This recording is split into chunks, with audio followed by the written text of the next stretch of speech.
बंधुओं नमस्कार। और कल की वीडियो में आपने सुना कि परीक्षित जी को सुखदेव जी ने बताया कि मनुष्य को जिस जिस चीज़ की इच्छा हो, जो वो चाहता हो, उसी के अनुसार उसको किस किस देव की, किस किस देवता की उपासना आराधना करनी चाहिए। और आगे आज यहाँ पर फिर चलते हैं अगले अध्याय की ओर। और यहाँ पर सूत जी ये कहते हैं कि जो सुखदेव जी के वचन थे वो बहुत ही निश्चय कराने वाले थे, अच्छे थे। तो जो उत्तरानंदन कहा यहाँ पर परीक्षित को कि परीक्षित जी ने श्री कृष्ण के चरणों में अपनी शुद्ध बुद्धि अर्पित कर दी थी, बिल्कुल अनन्य भाव से। तो उन्होंने कहा कि भाई शरीर, पत्नी, पुत्र, महल, पशु, धन, भाई, बंधु और निष्कंटक राज्य में नित्य के अभ्यास के कारण उनकी दृढ़ ममता हो गई थी और उसको उन्होंने तुरंत ही एकदम ममता का त्याग कर दिया। और कहते हैं कि महामनस्वी परीक्षित ने अपनी मृत्यु का चूंकि निश्चित समय जान लिया था, तो इसलिए उन्होंने धर्म, अर्थ, काम से संबंध रखने वाले जितने भी कर्म थे उनका संन्यास कर दिया, उनको छोड़ दिया। और उसके बाद क्या किया, श्री कृष्ण में सुदृढ़ आत्मभाव रखने के बाद बड़ी श्रद्धा से भगवान श्री कृष्ण की महिमा सुनने के लिए उन्होंने सुखदेव जी से ये प्रश्न किया जिसे आप लोग मुझसे पूछ रहे हैं।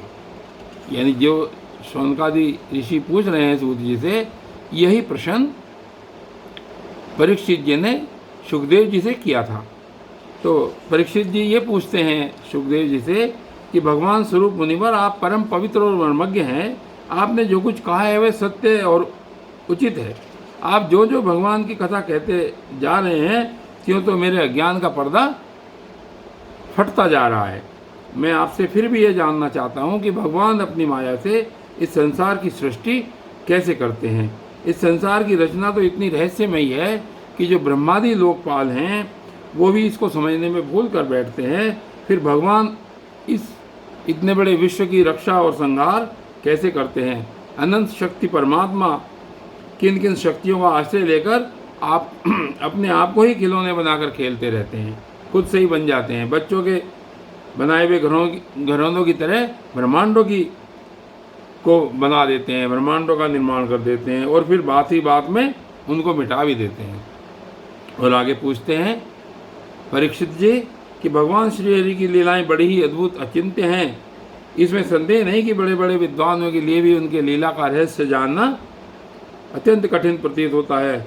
और भगवान तो अकेले ही हैं, वे बहुत से कर्म करने के लिए पुरुष रूप से प्रकृति के विभिन्न गुणों को एक साथ धारण करते हैं अथवा अनेकों अवतार ग्रहण करते हैं।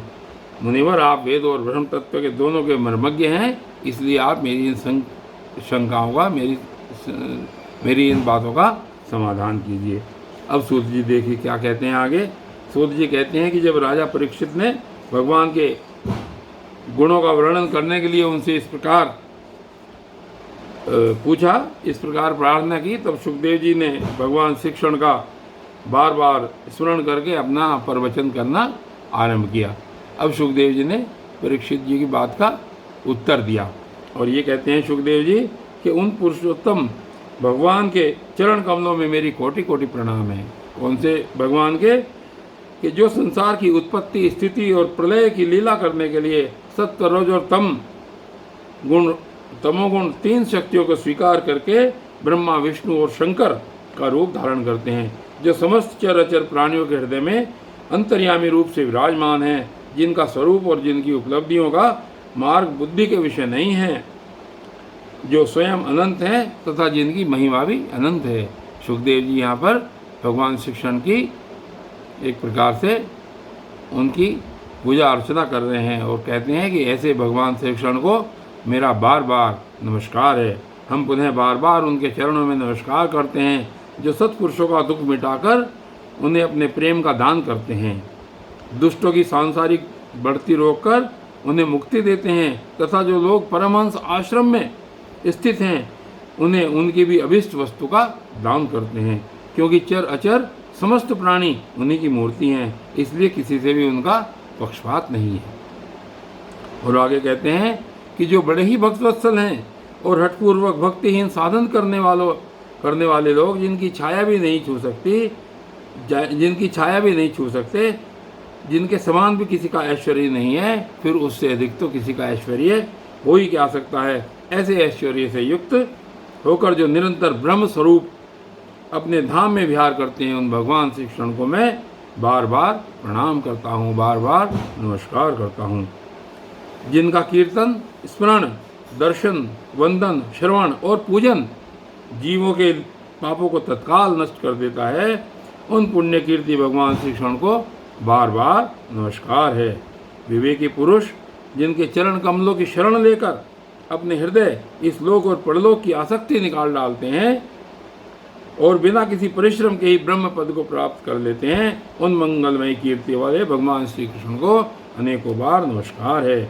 बड़े बड़े तपस्वी, दानी, यशस्वी, मनस्वी, सदाधारी, सदाचारी और मंत्रवेत्ता जब तक अपनी साधनाओं को तथा अपने आप को उनके चरणों में समर्पित नहीं कर देते तब तक उनके कल्याण की प्राप्ति नहीं हो सकती। जिनके प्रति आत्मसमर्पण की ऐसी महिमा है, उन कल्याणमय कीर्ति वाले भगवान को बार बार नमस्कार है। किरात, हूण, आंध्र, पुलिंद, पुलकश, आभीर, कंक, यवन और खस आदि नीच जातियां तथा दूसरे पापी जिनके शरणागत भक्तों की शरण ग्रहण करने से ही पवित्र हो जाते हैं, उन सर्वशक्तिमान भगवान को बार बार नमस्कार है। वे ही भगवान ज्ञानियों के आत्मा हैं, भक्तों के स्वामी हैं, कर्मकांडियों के लिए वेद मूर्ति हैं, धार्मिकों के लिए धर्म मूर्ति हैं और तपस्वियों के लिए तप स्वरूप हैं।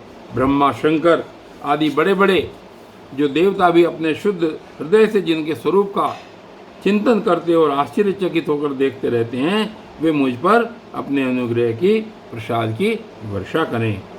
और आगे कहते हैं कि जो समस्त संपत्तियों की स्वामिनी लक्ष्मी देवी के पति हैं, समस्त यज्ञों के भोक्ता एवं फलदाता हैं, प्रजा के रक्षक हैं, सबके अंतर्यामी और समस्त लोगों के पालन करता हैं तथा पृथ्वी देवी के स्वामी हैं, जिन्होंने यदुवंश में प्रकट होकर अंधक, वृष्णि एवं यदुवंश के लोगों की रक्षा की है तथा जो उन लोगों के एकमात्र आश्रय रहे हैं, वे भक्त वत्सल संतजनों के सर्वस्व श्री कृष्ण मुझ पर प्रसन्न हों। सुखदेव जी यहाँ पर भगवान श्री कृष्ण से ऐसी बात कह रहे हैं। और आगे कहते हैं कि विद्वान पुरुष जिनके चरण कमलों के चिंतन रूप समाधि से शुद्ध हुई बुद्धि के द्वारा आत्म तत्व का साक्षात्कार करते हैं तथा उनके दर्शन के अनंतर अपनी अपनी मति और रुचि के अनुसार जिनके स्वरूप का वर्णन करते हैं, वे प्रेम और मुक्ति के लुटाने वाले भगवान श्री कृष्ण मुझ पर प्रसन्न हों। जिन्होंने सृष्टि के समय ब्रह्मा के हृदय में पूर्वकल्प की स्मृति जागृत करने के लिए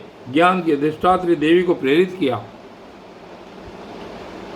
तो उन्होंने जो सृष्टि जिस समय बनाई ब्रह्मा जी ने, तो उन्होंने क्या किया था कि ज्ञान की देवी जो अधिष्ठात्री देवी थी उनको प्रेरित किया था इस बात के लिए, और वे ज्ञान के मूल कारण भगवान और प्रेरित किया और अपने अंगों के सहित वेद के रूप में भगवान की पंच महाभूतों से इन शरीरों का निर्माण करके इनमें जीव रूप से शयन करते हैं और 5 ज्ञानेंद्रिय, 5 कर्मेंद्रिय, 5 प्राण और 1 मन, इन 16 कलाओं से युक्त होकर इनके द्वारा 16 विषयों का भोग करते हैं। वे सर्वभूत में भगवान मेरी वाणी को अपने गुणों से अलंकृत कर दें।